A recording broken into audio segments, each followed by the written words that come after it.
gashi tamkar zanzare.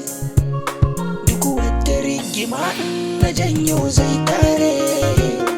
Yanzu yaushe ne tunanin aboki zai kare.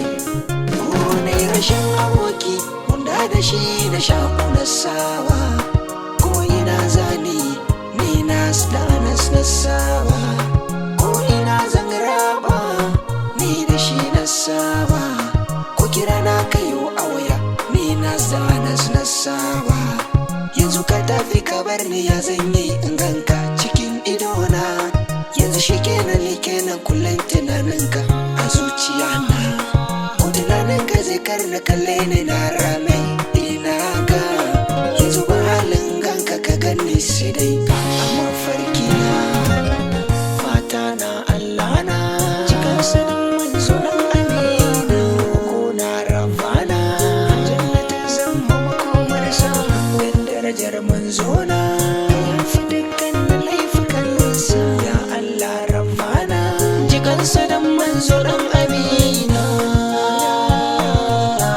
Halas ni da kai na sawa abokai wanda kamar ka. Ni da kai na sawa. Halas yin shahada gobara tarza su a ɗaki. Shi da iyalansa su biyar tarza su a ɗaki. Kuma gashi dare ne hana ruwa da iska ba mai ɗauki. Ni ko ina gidanmu ina ta mugun mafarki. Ai kuma ji bakin zance na ɗimauce ina ta kuka. Anas da umairarsa da dadi da Khalid sun yi shahada. Kaga sura matarsa iyalinsa kadai a raye. Kuma yayi iyayensa ya tsirar da su to ruwa da iska.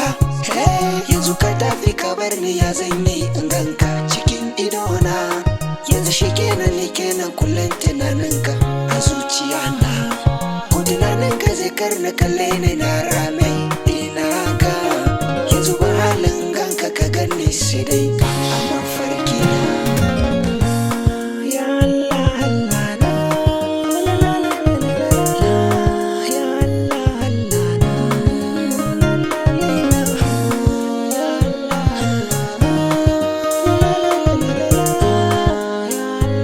Halas ni da kai na sawa. Yau na yi rashi babba amini na musan ibada. Bacci ɗai kirba mu amini na kullum na tare.